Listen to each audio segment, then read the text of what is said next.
I'm Sid, and these are my best friends. My mom, Kim, my dad, Ty, and my sister, Maddie, who before starting her own adventure, joined us in rocking out a state-of-the-art refit on our floating home.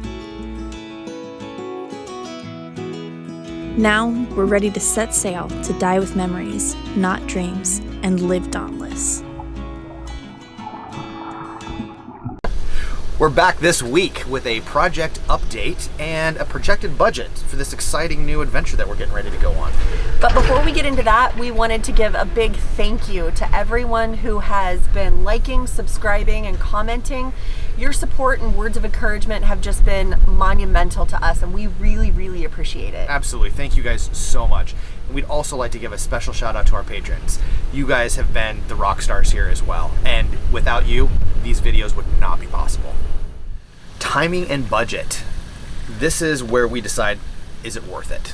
And we had to make our decision if it was worth it or not off of about 150 pictures that we got from the insurance adjuster. And with the experience that we have so far and some opinions from friends of ours like Jeff and others, is it going to be worth it? Well, what did we know, Kim? We knew we needed rigging. We knew that the hull was going to need to be repaired because obviously that's what caused her to sink, is a big hole. Hole at the bottom. The helm top got ripped off. There was going to be electrical that needed to be replaced, but we just weren't sure what the extent of that damage was going to be. And the biggest question a lot of people have had is engines. Yeah. We knew that the engines weren't running according to the previous owner when the accident happened, but what does that mean? Is it just electrical, or was there really more damage underneath? And we didn't know, other than that it had one existing sail drive and two engines, really what we were getting into, for sure. But looking at all these pictures, we did some rough numbers, and instead of drilling down and boring you with this talking head all day long, the short answer is basically to repair the boat, the actual materials and tools and everything that it took to fix it. Assuming that we could fix it ourselves. Correct. Was going to be $285,000. That's a lot of scratch for repairs.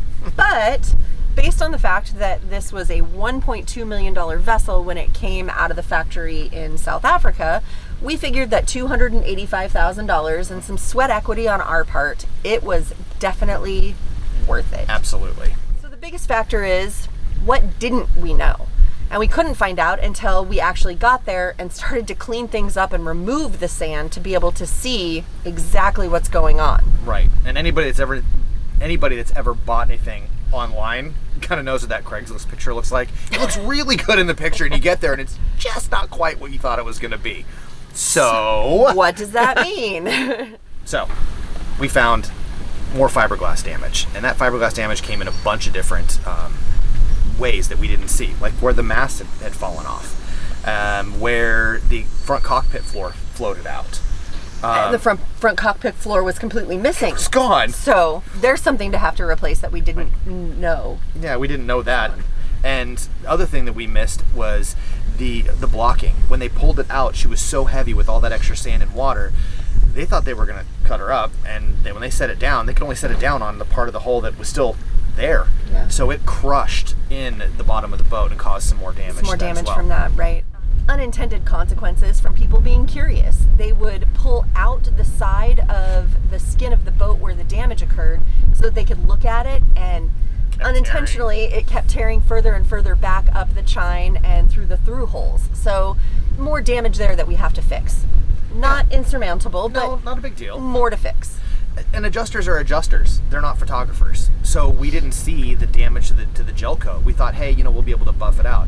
Man, were we wrong. There's some deep scratches. Like in an eighth of an inch thick. I don't even know how it didn't even hit glass. So big gel coat repairs that we have to get to.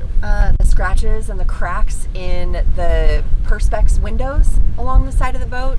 Yeah. One of the window sections has to be completely replaced, and then the whole side of the boat, the windows need to be buffed back out because the scratches are pretty deep.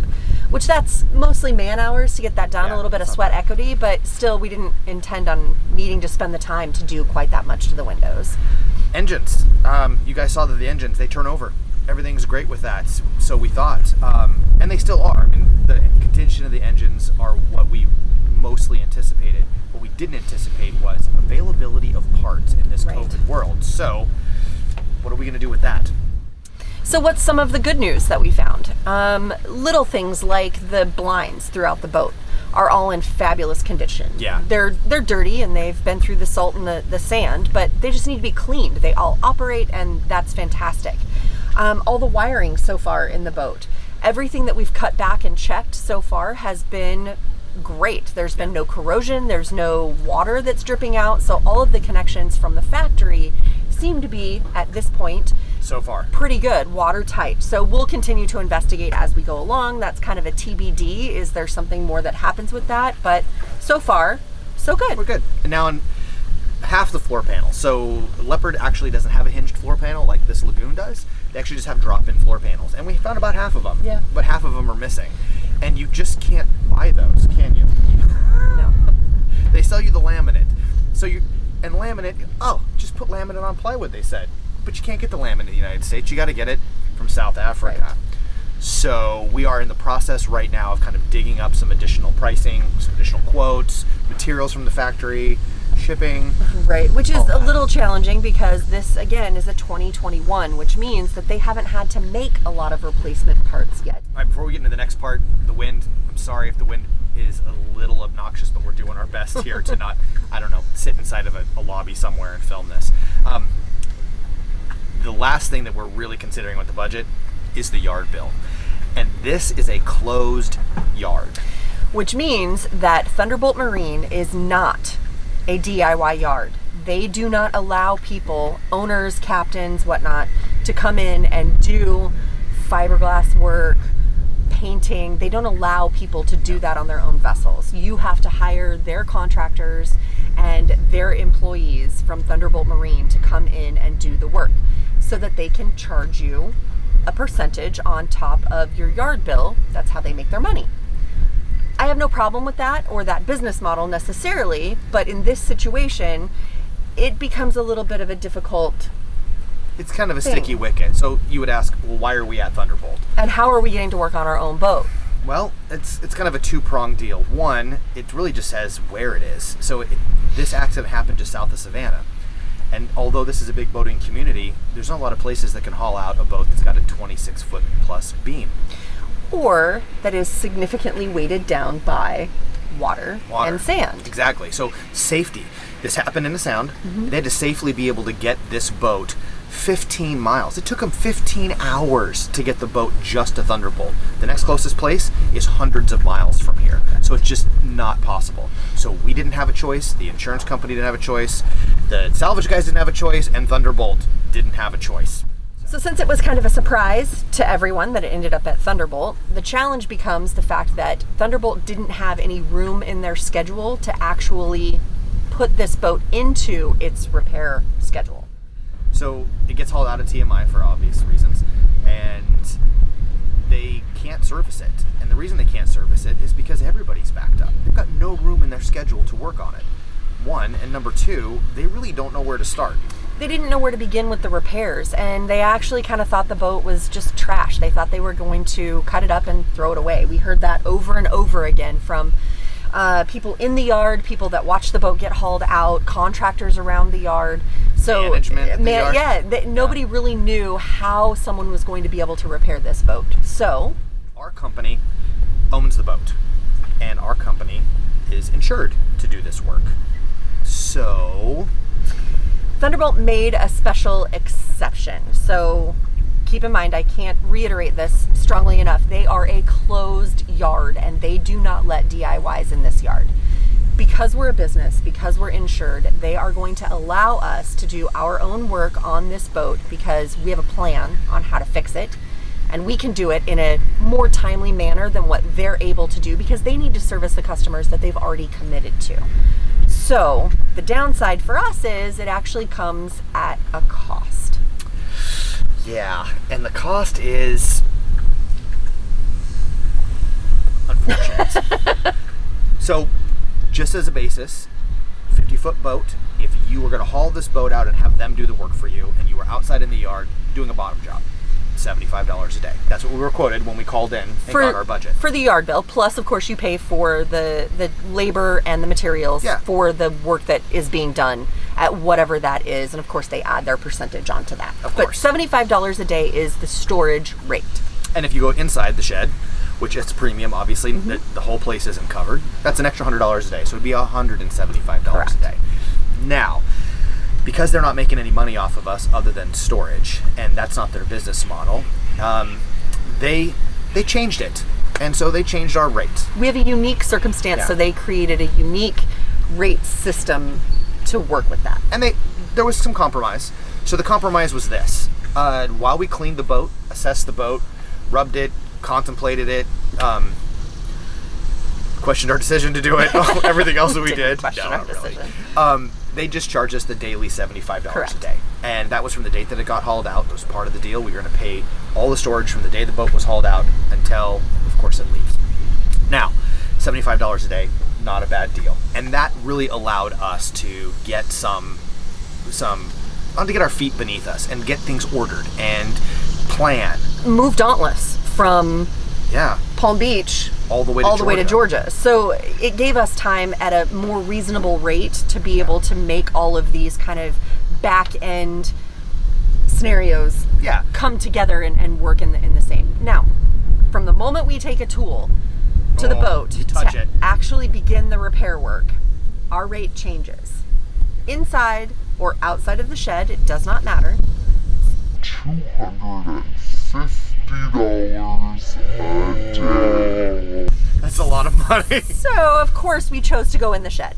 We worked in the weather when we were doing the repairs on Dauntless, and that was absolutely miserable. From the heat of the sun to the rain and the inconsistent weather forecasts. It just robs you of work time. So working in the sun, like Kim said, it's horrible.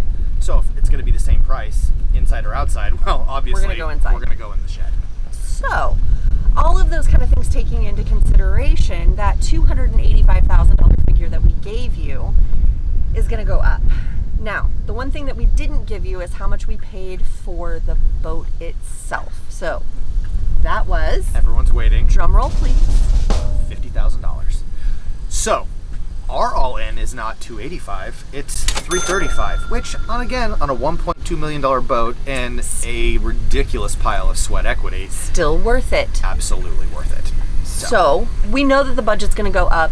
We're still getting into things to try and figure out what the budget is going to be, because there are things that we don't know. So, we are going to ask you guys. We know that the engines are salvageable. Yeah. We know it's going to take a good tear down, clean up, new wiring. Parts and availability may be a little bit complicated right now because of COVID.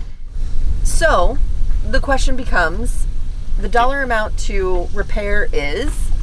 I'm sorry it's kind of all bundled together, but the cost to repair the generator and the engines in the boat is about $28,000. So that's every alternator. That gets us a new sail drive.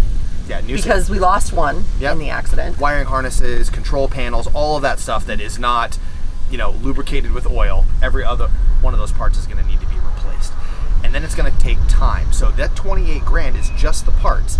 And at $250 a day, well, that adds up pretty quick. And anybody that's ever torn down an engine before knows that it isn't a one-day project. So the flip side is... And there's two of them. There's two of them. Availability. Right. So the flip side to that is we could buy a brand new generator, brand new engines, and two brand new sail drives for about $49,000 and have warranties. So we're going to ask you, leave us a comment down in the comment section below and let us know, what would you do? Yeah. Would you go through the effort to go ahead and refurb these engines and get them back up to their glory, knowing that they only had about 30 hours on them?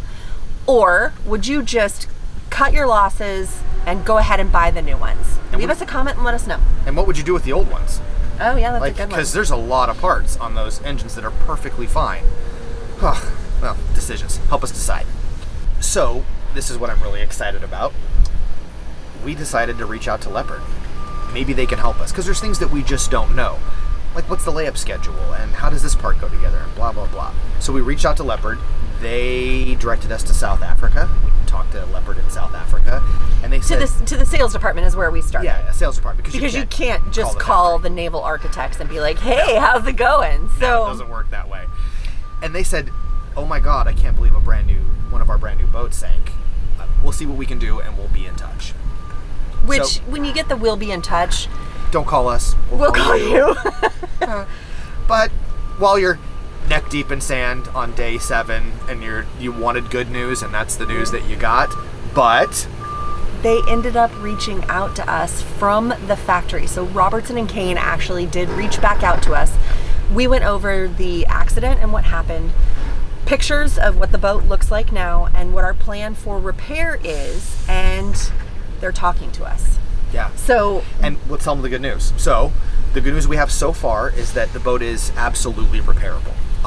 Yes. Nothing that they have seen is anywhere within the realm of this boat being a total loss. Now, she is a CTL. She's constructive total loss, which means she is repairable. Total loss means no go. But they've got to get permission because they just can't dump out all this proprietary information on because a this brand is new boat. Well, it's a boat that's in current manufacturing. So they're not going to just put that out there for everyone to know. So they've got to go through their back end and make sure that everything, all the I's are dotted and all the T's are crossed. But So the boat's fixable. They're going to try to help, and they're going to get back to us. So hopefully by next week we'll know, and which will be kind of nice because next week we go into the shed. So thanks for joining us, guys. I appreciate you sitting through the talking head deal, but we just had to get this out, and this is kind of the best way we thought about doing it. Thanks for joining along.